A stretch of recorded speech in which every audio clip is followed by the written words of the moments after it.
आज का ये जो मेरा वीडियो है इसमें मैं प्ले बॉय के ऊपर बात करने वाली हूँ।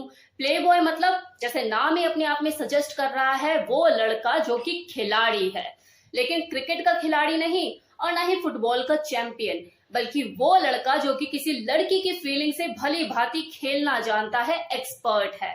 लेकिन इस वीडियो की शुरुआत से पहले मैं एक चीज जरूर बोलना चाहूंगी कि मेरे इस वीडियो में कहीं भी किसी भी बात को कोई व्यक्ति अपने ऊपर पर्सनली ना लेकर जाए। अब वीडियो को शुरू करते हैं।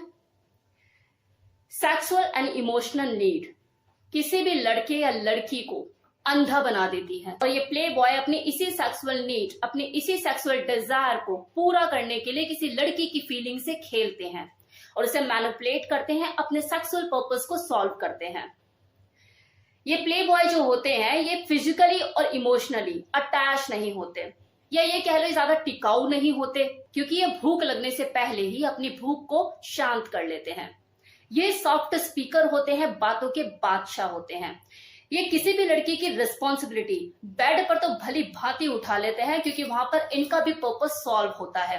लेकिन बैड परफॉर्मेंस हो जाने के बाद इन्हें उस लड़की का नाम तक याद नहीं रहता, क्योंकि लिस्ट इनके पास बहुत लंबी होती है। प्ले बॉय का मतलब देखो साफ है, women, alcohol and sometime gambling. वो सारी चीजें जो लाइफ में प्लेजरेबल होती है, मौज मस्ती देती है, वही इनकी प्रायोरिटी होती है। इन्हें किसी की इमोशन से, किसी की फीलिंग से कोई खास लेना देना नहीं होता। ये इमोशन नाम का मटेरियल इनके अंदर पाया ही नहीं जाता, खासकर लड़की के मामले में। अगर आप फुल टाइम मस्ती करना चाहते हो, चिल आउट करना चाहते हो, वाइल्ड होना चाहते हो, हैंग आउट करना चाहते हो, तो आपको इनकी कंपनी बहुत ही ज्यादा लुभाएगी। लेकिन अगर आप किसी प्रॉपर रिलेशनशिप की उम्मीद कर रहे हो तो आपको सिर्फ बदले में टेम्परेरी हनीमून और हनीमून के बाद हार्ट ब्रेक गिफ्ट में मिलेगा। तो अगर आप इनसे सीरियस रिलेशनशिप की उम्मीद कर रहे हो तो देखो ये टिकाऊ मटेरियल है ही नहीं। प्ले बॉय को सिर्फ सेक्स करना आता है, प्यार करना नहीं। इन लोगों को बस एक ही चीज समझ में आती है कि अब इस लड़की ने सेक्स के अलावा मुझसे और कुछ भी डिमांड करना शुरू कर दिया है, कमिटमेंट या और कुछ। तो उस वक्त उन्हें बस एक ही चीज समझ में आती है कि प्लेयर तो मैं हूं, लेकिन खेलना अब इस लड़की ने शुरू कर दिया है। अब ये सेक्स को टूल बनाकर मुझे यूज करेगी और मुझे कंट्रोल करने की कोशिश करेगी। बस हो जाते हैं गायब मौका देख के। अब है कि जो लड़के प्ले बॉय बन जाते हैं, इसके पीछे वजह क्या है, रीजन क्या है?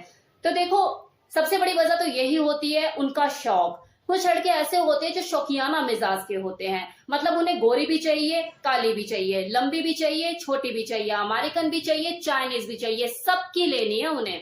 सभी को देखना उन्हें के अंदर से क्या सी होती है, कुछ छोटा बड़ा होता है, काला सफेद होता है, क्या होता है, सबके मजे लेने हैं उन्हें। दूसरा रीजन वो लड़के जिन्हें विरासत में बहुत कुछ मिल गया होता है और उनके बड़े बूढ़ों ने भी ज्यादा परवाह की नहीं होती, तो उनका माइंडसेट भी ऐसे ही तैयार हो जाता है कि यार मौज मस्ती करो, 4 दिन की जिंदगी है, अपना उड़ाओ, ऐश करो। क्यों किसी कमिटमेंट और रिलेशनशिप के चक्कर में पड़ते हो? लग्जरी माहौल में पले बड़े वो लड़के होते हैं, अथाह संपत्ति होती है उड़ाने के लिए, सर्वाइवल कंडीशन से ऊपर उठे हुए होते हैं, अपने पेट को पालने के लिए उन्हें कुछ एफर्ट करने नहीं होते, उन्हें तो बस जो मेहनत करनी होती है बेड पर करनी होती है। देखो ऐसे कैसनोवा इमेज के लड़कों के लिए कितनी लड़कियां ऐसी हैं जो पगलाई रहती हैं। सभी नहीं, लेकिन बहुत सी ऐसी लड़कियां जो ढूंढती है ऐसे लड़कों को जो उन्हें लग्जरी लाइफस्टाइल एंजॉय करा सके। तीसरा रीजन, अब देखो कुछ लड़के ऐसे भी होते हैं जो प्यार में धोखा खाए हुए होते हैं, मतलब उनके दिल के 100 टुकड़े हो चुके होते हैं, तो अपने दिल के टुकड़े का बदला हर दूसरी लड़की से लेना शुरू कर देते हैं।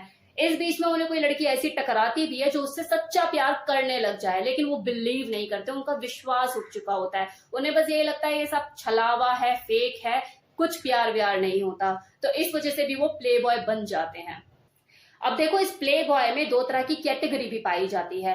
पहला वो जो एक्चुअल में चीटर होता है, जो किसी लड़की के इमोशन से खेलता है, उसके साथ प्यार का नाटक करता है और बाद में मजे लेता है, और वो ये नाटक तब तक करता रहता है जब तक उसका सेक्सुअल पर्पस सॉल्व होता रहता है। लेकिन जिस दिन उस लड़की के दिमाग में हल्का सा शक का बीज आया, वो समझ जाता है, बाद में वो खुद से ही किसी ना किसी लड़ाई झगड़े के बहाने ब्रेकअप कर लेता है, दूर हो जाता है उससे। और जब बाद में उस लड़की को पता लगता है या इन फ्यूचर उसे खुद से भी एहसास होता है कि यार वो तो था ही प्ले बॉय, तब उसे खुद में अपने आप को ठगा हुआ सा महसूस होता है। ये उस लड़की की सिचुएशन होती है उस वक्त। अब कुछ प्ले बॉय देखो ऑनेस्ट भी होते हैं, मतलब वो अपने सेक्सुअल प्लेजर को सॉल्व करने के लिए किसी लड़की को इमोशनली ब्लैकमेल नहीं करते, वो प्यार का नाटक नहीं करते, पहले से ही अपने बारे में सारी चीजें बताकर चलते हैं, वो ट्रांसपेरेंट होते हैं। तो वो पहले इस बात को क्लियर करके चलते हैं कि देख मैं वन वुमेन मैन नहीं हूं, तो मुझसे किसी सीरियस रिलेशनशिप की उम्मीद मत करना, किसी कमिटमेंट पे मुझे बांधने की कोशिश मत करना, और कल को अगर तुझे कोई लड़की मेरे साथ दिखे तो तेरे फेस के एक्सप्रेशन चेंज नहीं होने चाहिए, जेलस एटीट्यूड मुझे नजर नहीं आना चाहिए, क्योंकि मैं तुझसे कोई कमिटमेंट नहीं कर रहा हूँ, कोई इमोशनल गेम तेरे साथ नहीं खेल रहा हूँ। और देखो प्रॉब्लम यहीं से शुरू होती है, क्योंकि वो जो लड़की होती है वो उसकी ऑनेस्टी पे ही फिदा हो जाती है और उसे लगता है कि यार इससे बढ़िया लड़का मुझे मिल ही नहीं सकता बिकॉज ही इज ऑनेस्ट। अब क्या है ना, वो प्ले बॉय जो है स्मार्ट है, हैंडसम है, बोल्ड है, सेक्स प्लेयर भी है, लेकिन इसके साथ साथ वो ऑनेस्ट भी है, ट्रांसपेरेंट है। तो इसका ये जो ऑनेस्ट होना उसकी प्ले बॉय वाली इमेज पे भारी पड़ जाता है। वो प्ले बॉय जो उसका होना है वो फीका लगने लग जाता है उस लड़की को। उसे लगता है कि अगर मैं इस लड़के को चेंज कर दूं तो इससे बढ़िया तो पार्टनर मुझे कोई मिल ही नहीं सकता। और यहीं से देखो उल्टी गंगा बहनी शुरू हो जाती है, क्योंकि वो धीरे धीरे उसके लिए सीरियस हो जाती है, प्यार व्यार के चक्कर में पड़ जाती है, पगलैट हो जाती है। वो लड़का कभी सीरियस हो ही नहीं पाता उसके लिए। अब क्या है ना, ये तो मूवी में ही होता है कि लड़का सुधर गया, लड़की ने उसको ऐसा प्यार में अपने पागल किया कि लड़का जो है वो बिल्कुल बदल गया। लेकिन आज के टाइम में ये होना, ऐसा तो देखो 90s के टाइम पे ही हुआ करता था। आज के टाइम की अगर बात करो तो 100 में से 1% या ये कह लो आधा % ही पॉसिबिलिटी है कि कोई लड़का चेंज हो सकता है किसी लड़की के प्यार में अगर पड़ गया तो। लास्ट में देखो मैं यही कहूंगी कि लड़कियां जो है वो दिल से ज्यादा सोचती हैं, और एक बार धोखा खा जाए तो दिमाग से सोचना शुरू कर देती है। प्ले बॉय देखो उन्हीं लड़कियों के लिए सूट करेंगे जो खुद में ही प्ले गर्ल हो। अदरवाइज जो लड़कियां प्ले गर्ल नहीं है, इमोशनल है, जो लाइफ में एक रिलेशनशिप चाहती है, वो इस प्ले बॉय जैसे लड़कों से दूर ही रहें तो ज्यादा बेटर है। अपना टाइम ऐसे लड़कों के साथ ना वेस्ट करें, अपने दिल को मजबूत करें, इस तरह के रिस्क में ना पड़े। Thank you so much.